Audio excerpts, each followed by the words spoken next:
les amis, alors j'espère que vous allez bien, que tout se passe bien pour vous. Aujourd'hui, j'ai fait cette vidéo pour aider les mamans qui sont dans le besoin, qui veulent resserrer Jessica, qui ont déjà accouché mais qui n'arrivent plus à resserrer en bas, qui sentent que ça a relâché. Bon, ça c'est pas seulement pour les mamans qui ont accouché, parce que même les jeunes filles aujourd'hui là, qui font trop de désordre sexuel avec des multiples gourdins dehors là, elles ont le problème. Elles souffrent du même problème. Moi, je fais même cette vidéo, pourquoi? Parce que je réponds à plusieurs internautes qui sont venus m'écrire dans mon inbox, que dans mes groupes Facebook, qu'elles ont besoin de solutions pour resserrer leur Jessica. Alors, pour répondre à la question, je l'ai dit d'abord, premièrement, je suis pas médecin, donc du coup, je vous donne seulement ce que je connais, ce que j'utilise d'habitude, puisque j'ai eu à vendre ceci. Donc, c'est pourquoi je tiens à faire une vidéo pour mieux éclaircir, parce qu'il y a d'autres que tu expliques, mais ils ne comprennent pas. Donc, je dis, c'est si tu as accouché, tu as fait des avortements, tu fais trop de rapports avec des multiples hommes. Sauf, sache que la femme, normalement, qui vient d'accoucher, ou bien qui a déjà peut-être 5 enfants, 3 enfants, 2 enfants, c'est normal qu'elle subisse un relâchement vaginal. Ça, c'est une procédure normale. Toutes les femmes passent par là. Toutes les femmes passent par là. Mais c'est là que des multiples gourdins ont élargi son vagin. Franchement, passe ta route. Si tu ne peux pas arrêter de faire avec des multiples hommes et de te concentrer sur toi, tu passes ta route. Parce que dans cette recette que je vais donner, c'est pour les personnes qui ont décidé, ou bien qui ont accouché, ou bien qui ont décidé d'arrêter avec la vie sexuelle en désordre. Parce que si c'est que tu fais ces astuces et que tu n'arrêtes pas ta vie sexuelle en désordre que tu as là, ça ne peut pas marcher. C'est que tu perds ton temps. Donc, aujourd'hui, la recette que je tiens à vous parler, c'est une recette qui est très simple. Moi, je le fais quotidiennement parce que toutes les femmes d'abord doivent avoir ça dans leur intimité. Donc, dans tes choses-là, genre de toilette, tout ceci là, vous devez aussi mettre ça dans c'est-à-dire dans votre plan. Et ce que j'ai remarqué aussi, c'est que beaucoup de femmes préfèrent dépenser dans les produits cosmétiques éclaircissants et autres là, mais que de prendre soin de leur intimité. C'est lorsqu'elles savent déjà que non, c'est y a trop. Elle savait qu'elle ne peut plus supporter que tu la vois commencer à vadouiller partout. Parce que quand tu vas les conseils, tu vas me dire que tu vends ceci là. Peu sont celles qui vont s'intéresser réellement à ça. Mais parle un peu d'une janson, paf, tu vas voir comment elles vont se remplir, surtout à demander le prix monté descendu. Donc aujourd'hui, la recette que je vais vous parler, je voulais vous parler je voudrais d'abord vous déconseiller d'un produit qui est très agressif pour la femme, mais que les femmes l'utilisent. Mais lorsque vous utilisez ce produit, franchement, vous tombez encore dans plus de problèmes que ça. La pierre, c'est... Je ne sais pas si vous voyez bien. C'est la pierre blanche du Nigeria. On appelle ça, ou c'est la pierre d'allium, je ne sais pas trop. Je n'ai pas trop cherché à savoir. Mais j'ai acheté ça chez une maman qui fait des produits naturels, traditionnels pour les femmes. Je vous déconseille cette pièce si tu veux garder l'élasticité de ton vagin. Si tu veux garder vraiment le muscle de tes vagins bien solide, encore avec ta jeunesse, je te déconseille d'utiliser cette pierre parce que cette pierre va t'apporter plus de problèmes que ça. Au début, quand tu l'utilises, c'est une pierre qui t'apporte du bien. En fait, ça va te serrer bien même. Ça va bien serrer même un moitié bien serré, 2 moitiés bien serrés, mais après, quand ça décide de lâcher, je t'assure, ça va tellement lâcher au point où tu auras peur de toi-même. Toi-même, tu ne vas plus sentir aucune sensation en toi. Combien de fois alors l'homme qui sera en toi? Donc, je déconseille la pièce. C'est une pierre qui est très dangereuse. C'est une pierre qui détruit les muscles du vagin. Donc, quand tu l'utilises, non. Ça te rend service là, parce que tu veux là, ça te rend service. Mais après, de toute façon, ça va relâcher ça, non. Tu auras l'impression que le grumier est passé sur toi. Donc, je te déconseille franchement d'utiliser cette pièce. C'est pas très bien pour la femme. Pour la santé intime, c'est pas bien. C'est une pierre que vous ne connaissez pas les effets négatifs de ça. Ça peut vous causer le cancer du col de l'utérus. Ça peut causer plusieurs autres maladies que je ne saurais quoi vous identifier ici. Alors, mais ma recette d'aujourd'hui, je vais vous parler de l'aloe vera.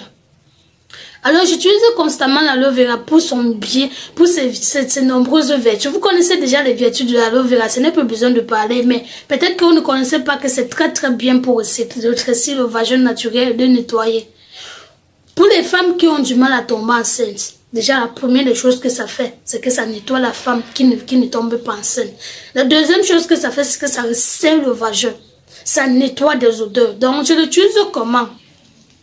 Je l'utilise avec sa pulpe de l'intérieur. Ça veut dire que je découpe ça là. Mais quand vous achetez ce qui est bien juteux, ce qui est bien pulpé. Parce que ça, j'ai pris ça dans mon petit jardin là. Et malheureusement, comme il n'y a pas le soleil là où j'ai mis mon jardin, du coup, et puis, ça ne donne pas de grandes branches. Donc, quand vous allez prendre ça, découpez les alentours là, des picots, des petits picots là, et vous enlevez ce qui est à l'intérieur, le blanc de l'intérieur là. Vous formez des petites boules comme ça, des petites boules comme ça à l'aide de plastique, petites boules d'ovule. Vous allez mettre ça dans un plastique et garder dans un frigo. Gardez ça dans un réfrigérateur, donc quelque chose qui va permettre à ce que ça soit un peu dur. Pourquoi? Parce que l'aloe vera est très glissant. L'aloe vera est glissant et avec la façon dont ça glisse, tu peux pas mettre ça facilement dans le vagin. Donc ça va finir par couler. Raison pour laquelle je conseille souvent aux gens de le faire en ovule avant de l'introduire dans le vagin. Les bienfaits que ça apporte d'abord, non seulement, vous savez que la glace, l'eau glacée, c'est très important. L'eau glacée resserre le vagin naturellement. Moi, quand je lave mon vagin, non, ce n'est qu'avec l'eau froide. Donc, tu sens comment quand tu as fini, même la sensation après avoir peut-être fait tes toilettes, tu sens même comment ça a serré. Donc, quand tu vas mettre ça avec la glace, quand tu vas laisser ça dans le frigo et que ça va un peu durcir là, tu vas introduire ça dedans. La fraîcheur de l'eau glacée là, ça va d'abord être un bienfait pour ton vagin. Et maintenant, les bienfaits de cette plante-là vont encore t'apporter la fraîcheur. C'est ça qui apporte l'hydratation. C'est ça qui apporte, c'est ça qui resserre ton vagin, en fait, ce que veut dire. Ça va te rafraîchir parce que, en fait, le vagin retrouve sa fraîcheur, ça retrouve son identité, ça se sent bien. Donc, l'aloe vera est très important dans la prise de soins de santé intime. Pour les femmes qui veulent mettre les choses là, pardon, je ne connais pas ce que vous voulez mettre. Les choses qu'on vous conseille de faire toujours après, ça vous cause encore plus de problèmes. Je vous conseille ce qui est naturel et ce qui peut vous aider.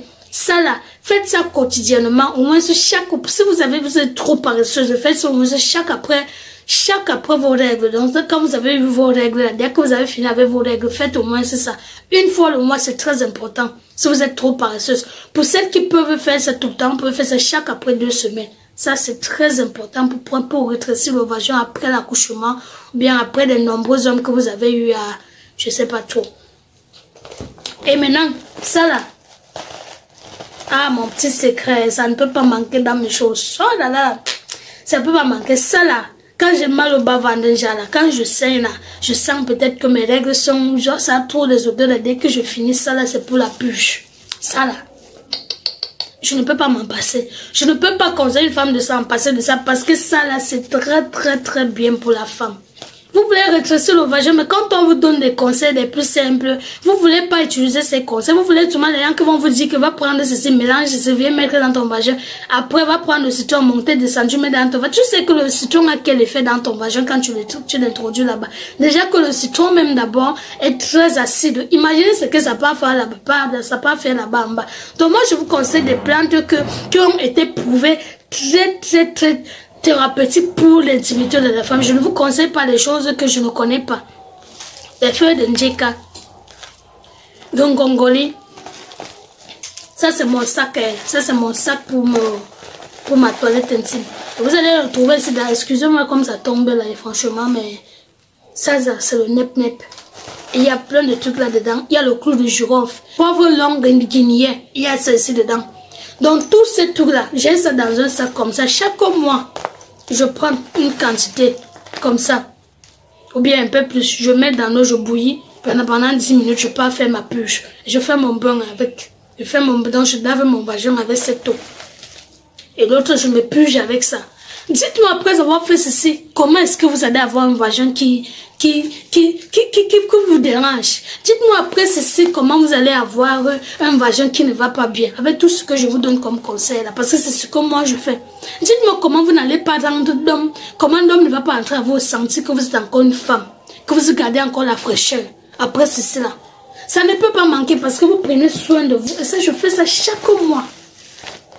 Chaque mois je le fais. Ça ne peut pas manquer faire ça chaque mois parce que vous savez que la femme, elle a les rapports. Si tu es marié, tu as les rapports chaque mois. Même si tu n'es pas marié, les célibataires font même plus de rapports sexuels même que les mariés. Déjà que quand tu es en couple avec ton homme pendant 5 ans, il y a le mois pour même faire 1 mois sans rapport sexuel, 2 mois sans rapport. Donc du coup, faites ça chaque mois pour garder votre homme, pour garder l'harmonie dans le couple, pour savoir que même quand l'homme entre sur toi, là, non, il te sent encore. Faites ça chaque mois. Le mélange aussi. Et fais-moi l'aloe vera que j'ai indiqué. Je ne vais pas parler de ce que je ne connais pas. Donc, c'était tout ce que j'avais à vous partager dans cette vidéo aujourd'hui. J'espère que ça a aidé beaucoup bon nombre, vous qui sont venus me poser des questions. N'oubliez pas de liker, de commenter, de partager surtout à vos amis. Parce qu'il y a plein de vos amis là qui ont ce problème et que personne n'arrive jamais à dire. Donc, partagez seulement, même si quelqu'un ne t'a pas dit. Partage. Parce que c'est très important pour vous d'aider des personnes qui, voilà, qui sont dans le besoin, même si c'est qu'ils ne vous ont pas dit. Donc, partagez.